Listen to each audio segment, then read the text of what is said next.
Pronto, vou voltar aqui para baixo e nós vamos conversar. Eu queria que a senhora, porque o Rodrigo tem muita vontade que a senhora conte mais da sua história, certo?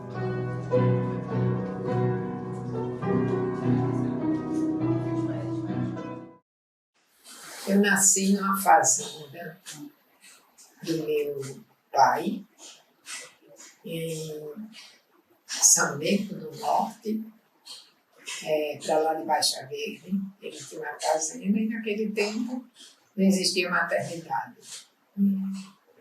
A parteira era chamada em casa e fazia o parto, né?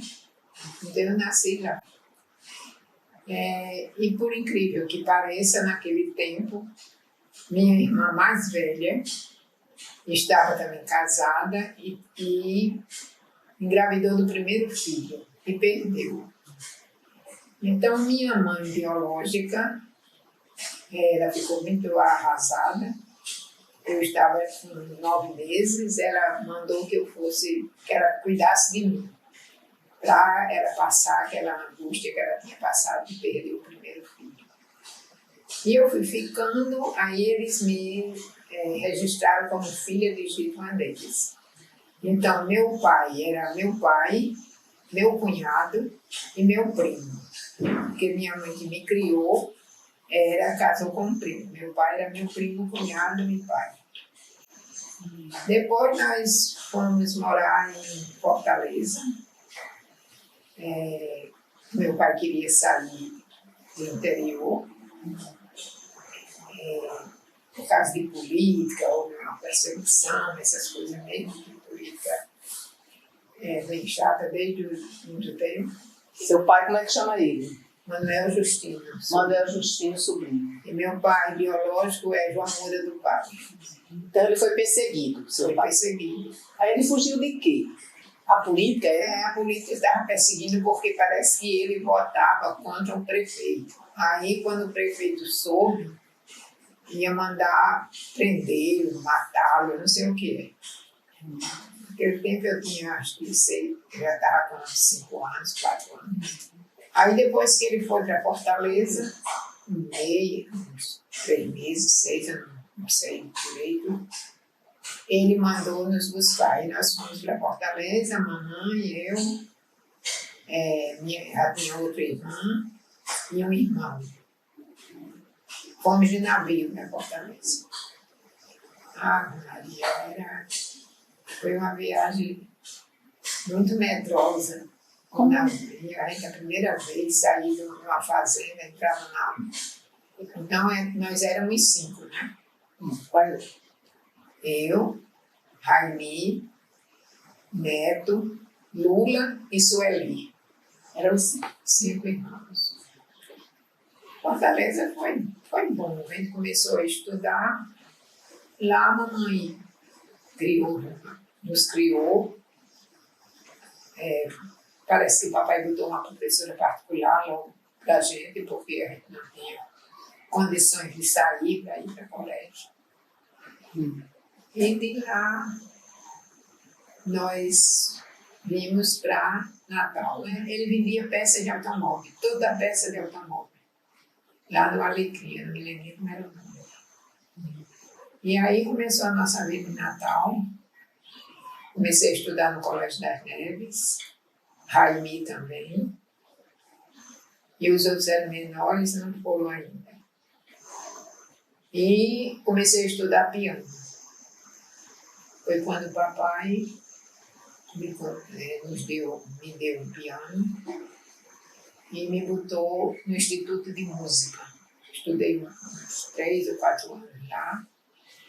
Aí depois ele achou que não precisava eu ir para o Instituto de Música, botou um professor particular em casa. E aí o meu sonho era o quê? Ser pianista e viajar pelo mundo inteiro dando concerto.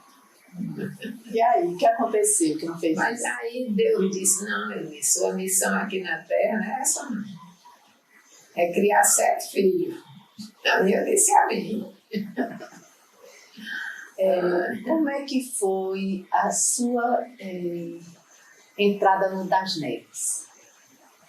Foi muito bom. Primeiramente, como meu pai morava em Macaíba, então nós fomos internas. O papai nos internou, a minha e Raimi. Raimi, como era muito dengosa, não, acho que passou só um ano e não quis mais ficar. E aí a gente foi para o colégio da Neve. Interna, eu passei 2 anos interna no colégio, até papai de morar em Natal. Mas foi um aprendizado muito bom no colégio da Neve, muito bom. A gente tinha horário para tudo e aí daquela que não fizesse o horário direito, a freira ia ver se a gente tinha feito a cama bem direitinho. Quando a gente almoçava, não podia deixar nenhum caroço de feijão no prato.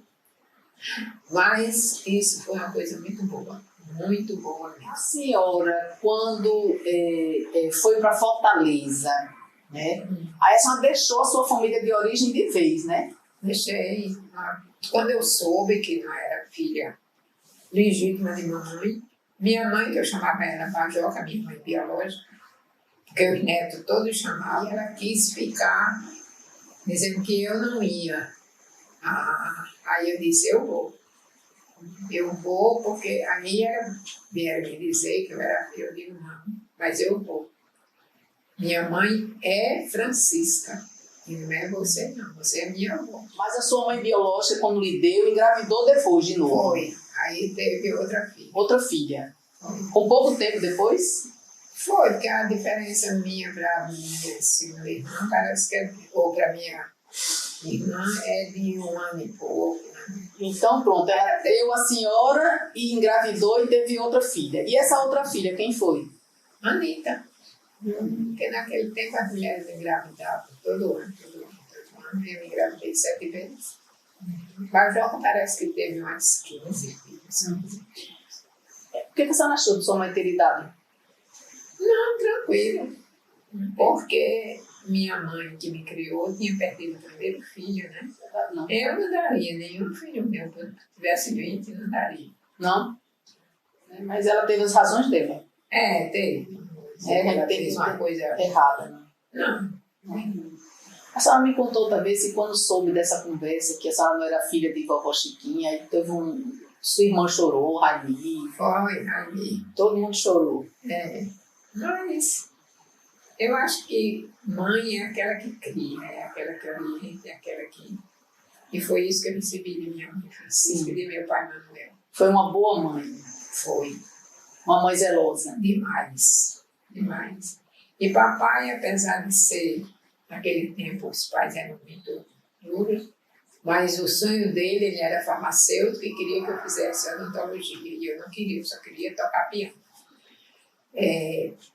Fiz até o 2º grau. Se naquele tempo a gente fazia o 2º grau, aí ia fazer o vestibular. E eu não fiz o vestibular, porque eu disse que queria ser pianista do mundo todo.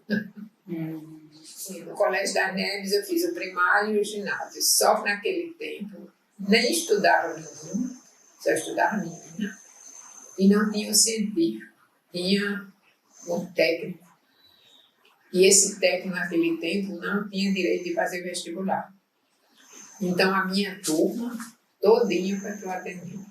E ele botou no Ateneu a nossa turma do Colégio das Neves toda junta, toda numa classe. A gente ficou assim meio surpresa porque a gente viu que tinha menino também lá estudando. Casei com 21 anos, fui mãe com 22, ia fazer 23. E foi uma aprendizagem muito dura, porque eu não sabia nem pegar no menino. Tinha medo que escorregasse da minha mão. Para dar banho, eu chamava a vizinha. Porque quando botava ele dentro d'água, ela ia ele escorregando. Mas a vida ensina a gente muita coisa. Eu não sabia fazer nada quando eu me casei. Só limpar a casa, arrumar, decorar. E a senhora conheceu o papai aonde? Seu pai eu conheci, diga onde? Uma procissão de mãos postas e com a fita no pescoço. Eu disse, eita do santo. Aí, depois voltou, viu que a gente morava ali na Avenida 1. Aí ele ficou olhando e olha, naquele tempo a gente flertava. Era de longe. Aí depois ele veio saber quem era eu e nos aproximamos. Mas eu casei em Caiçara. Foi? Foi. Na igrejinha de Na Caiçara? igreja, naquela capelinha. Teve uma festinha lá em casa, que papai era farmacêutico lá. Em Caiçara? Não era Teté, não? Não, ele era farmacêutico. Agora ele Sim. mudou uma farmácia também para Teté quando saiu. Sim. Saiu de lá e veio morar em Natal. Vocês moraram no tempo em Caiçara? Foi, moramos. Mudou uma farmácia, ficou um bocado de tempo, depois veio para Natal, mudou a farmácia em Natal e deixou Teté com a farmácia em Caiçara. Ele só não gostava que a gente respondesse a ele. E quando eu era minha afiliada, eu corria para o quarto e respondia lá no quarto trancado. Mas ele era um pai muito bom. Exigente, porque naquele tempo a exigência dos pais era muito grande. Eu fui, né, exigente. Mas era um pai muito bom. E com sua mãe, como é que era? Mamãe também. Mamãe era maravilhosa também, era aquela mulher. O papai vinha com as autoridades, ela ficava só olhando. Depois ele fazia o que ela queria. Então, ela com toda tranquilidade, sem malcriação, sem nada. Minha vida é desse jeito. É. Como foi ter esses filhos todos, esses 7 filhos? Bem, esses 7 filhos é porque, como seu pai era santo, não queria que, naquele tempo, toda mulher tomava, quando queria ter filho, tomava um remédio, né? Aí ele não queria que eu tomasse, que era um pecado, não sei o quê. Eu digo, um pecado, ofender a Deus, são outras coisas. Mas aí ele não queria. E quando foi, depois que eu tive a última, Keila, eu digo, não, dessa vez eu vou tomar remédio. Aí pedi uma amiga minha, ela comprou para mim e eu fiquei tomando, escondido dele. Sim. Aí não teve mais, porque senão eu já tinha uns 15. É. Eu era muito fértil, era sabia, E a luta para criar esses filhos todos? muito grande. Muito grande, por isso que eu fui bem exigente com meus filhos. Porque eu também pensava o seguinte, se não tiver responsabilidade durante a vida, vão ser os profissionais irresponsáveis. Então eu achava que devia ter responsabilidade. Então tinha horário de se alimentar, tinha horário, até horário de dormir, eles estudam. Eu digo hoje que eles são as 7 maravilhas do mundo. Porque no respeito, no exame, se a gente precisar de qualquer um dos 7, eles estão prontos para nos servir. Então, Deus me deu mesmo as 7 maravilhas.